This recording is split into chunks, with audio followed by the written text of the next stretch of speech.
haïtienne.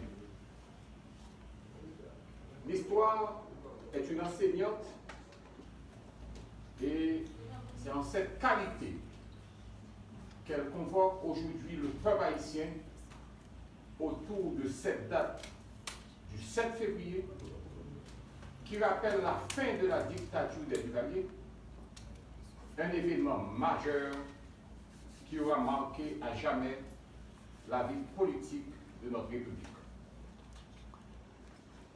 L'autorité de l'histoire se construit avec les dates qui permettent aux sociétés humaines de se situer entre le relief du passé et un présent à élargir sans cesse. C'est donc une démarche intellectuelle qui participe à la formation de la conscience de l'homme, toujours dans le besoin constant de saisir le mouvement de son évolution pour se projeter dans l'avenir. 36 ans déjà, c'est le temps de l'inventaire. C'est aussi le temps d'une génération qui a droit à des explications. Il est donc important de revoir les idées qui ont entouré le 7 février 1986, celles qui ont appelé une civilisation du nouvel être haïtien déterminé à redevenir propriétaire de lui-même pour être artisan de son pays. La Constitution du 29 mars 1987 aura été cette œuvre qui annonce le nouveau régime politique que les Haïtiennes et les Haïtiens ont choisi librement pour régler la vie institutionnelle dans leur pays. Le constat aujourd'hui, malheureusement, est que la démocratie a été détournée en faveur du populisme qui traduit un manque d'horizon greffé sur un fondement intellectuel qui n'a pas été à la hauteur des aspirations. Les conséquences sont telles que notre charte fondamentale en est sortie souillée par des imposteurs qui ont pris toutes les précautions pour empêcher la mise en place des institutions. Or, la culture repoussée cède toujours sa place à la barbarie. Et c'est ainsi que notre pays est devenu un lieu désert, orphelin de son président assassiné, lâchement assassiné, pour qui encore aujourd'hui nous demandons justice. Avec son Parlement réduit au tiers du Sénat et son pouvoir judiciaire qui résiste à l'asphyxie. La République d'Haïti est de facto aujourd'hui. Et la population est placée sous la dictature de la défiance. À la faveur de ces circonstances, et de manière très peu orthodoxe, en marge de toute légalité, la réalité du pouvoir est saisie par le Premier ministre qui n'est pas parvenu à l'exercer. Voilà 7 mois depuis que le docteur Ariel Henry, de son lieu, n'est pas en mesure de dire en quoi consiste son mandat, alors que les conditions de vie de la population continuent de se dégrader. L'État, qui n'a pas l'autorité, est donc incapable d'agir sur les sécurités et par conséquent inapte à préparer, bien sûr, et organiser de bonnes élections. Le pouvoir, en général, se reconnaît à son exercice. Et un pouvoir qui n'agit, et surtout qui n'agit pas, n'en est pas un. Combien de cadavres encore pour nous compter en plus? Combien de kidnapping, cas d'enlèvement encore pour nous compter en plus? Combien de gangs encore à petit territoire qui a partagé, qui a séparé, tant pour terre en d'un pays? Combien de gouttes vous avez besoin encore pour nous là? Comment faut-il continuer encore à dépenser l'argent de l'État sans compter et sans contrôle? Les questions sont nombreuses pour exposer incapacité du gouvernement des faits. Donc, chef, journée jeudi, le docteur Ariel Henry, constitué principal obstacle pour le dialogue national. Devant dégradation accélérée vie politique là, en Haïti, le gouvernement en place là, il n'y a pas de gros bagages pour le faire. Sous problème qui a affecté le pays et qui de plus en plus a aggravé. Un seul voie a été ouvert à la nation, celle que chacun répète et que certains malheureusement hésitent à rencontrer. La concertation et le consensus s'imposent aux acteurs qui, dans un élan de lucidité, doivent comprendre que toute initiative sectaire est vouée à l'échec qui entraînera, bien sûr, les fondements du pays. Le compromis, cette fois, doit l'emporter sur les mesquineries répétées qui ont déjà donné les résultats que le peuple haïtien est en train de subir. Il paraît nécessaire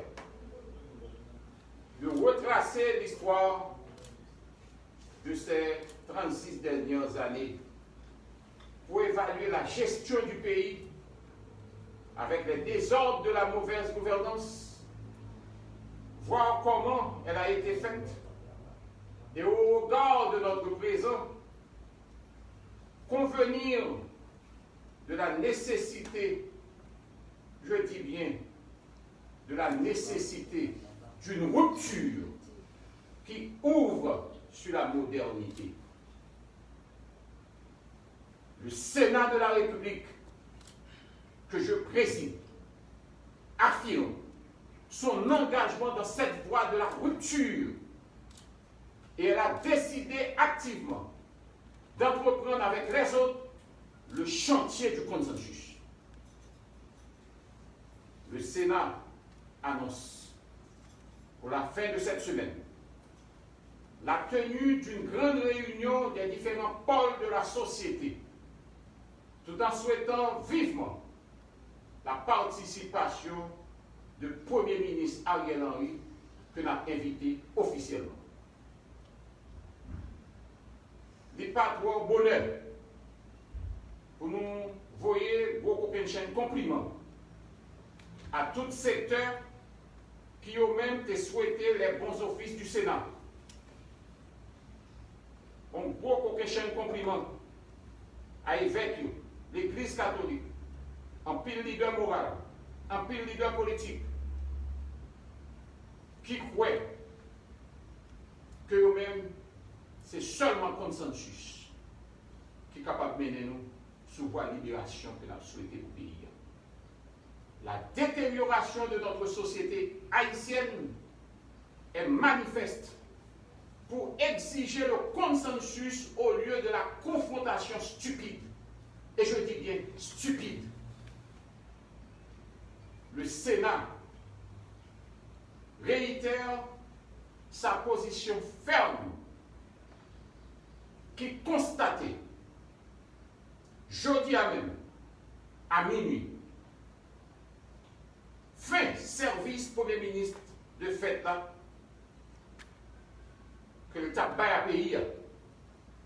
Et donc, les journées jeudi a consisté seulement à liquider les affaires courantes.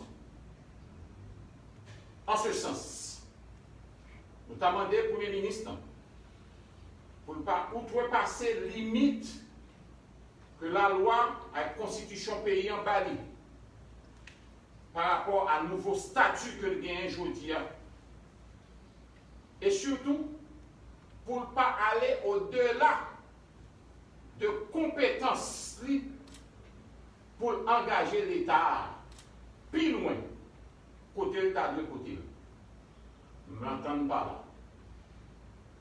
Mettez conseil électoral campé, faire assemblée constituante, prendre ensemble d'initiatives pour faire des gros projets d'envergure pour le pays. On a dit, Premier ministre, rôle les confiner à partir de aujourd'hui à liquider uniquement les affaires courantes. Et c'est ça que fait. Nous dit Premier ministre. Et nous dit tout le monde de bonne foi qui est dans le pays pour associer à Sénat. Et nous entendez le Premier ministre à travers Miami Herald qui dit que tu as content chita avec 10 sénateurs. Nous prenons au mot et nous allons inviter, associer là pour nous capables. Bon côté CSPJ, bon côté tout acteur qui a un accord, qui a un consensus, pour que définitivement nous mettions le pays pour l'autre côté. Ça pays à vivre là, et pas vivre. Pour l'autre monde qui a encouragé le Premier ministre, aller dans la mauvaise voie, ce n'est pas qui bon voie. On évite de mettre en grève dans le jardin de diable. Je ne peux dire, on te dit, et qu'on voit déjà, drap chiré net, pas de drap encore qui peut couvrir pièce pied mou. Nous ne sommes pas capables de craser les dernières chances que nous gagnons pour nous vivre sous le bout de terre. Nous avons dit attention, craser les bouteilles là, c'est lourd. Mais ramasser les ingrédients là, c'est tout. La situation est trop grave. Elle ne permet à aucun groupe, à aucun secteur de ruser avec les règles pour profiter des miettes. Il n'y a plus rien à prendre. Nous avons à ramasser notre pays, le relever avant de penser au pouvoir, à prendre par le biais des urnes, bien sûr. Parce que de toute façon, nous sommes pour les élections. Nous devons aller aux élections. Nous devons réunir les conditions indispensables pour la tenue de ces élections. Et cela doit passer obligatoirement et nécessairement par la tenue de ce congrès de consensus. Notre réunion, ou notre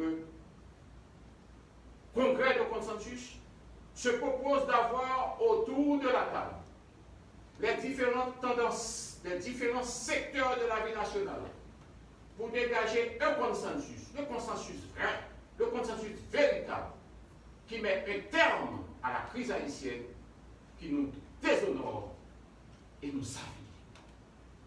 Merci.